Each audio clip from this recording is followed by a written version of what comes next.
Bonbon, bonbon. Vet du vad? Vi tackar till din första mamma som är min kollega. Att hon köpte dig. Nej, skaffa dig. Och jag skaffa dig från henne. Och när du kommer här,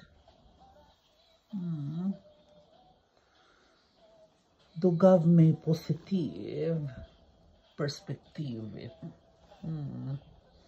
Jag är så glad och nu är du 10 månader. Jo. Tack så mycket.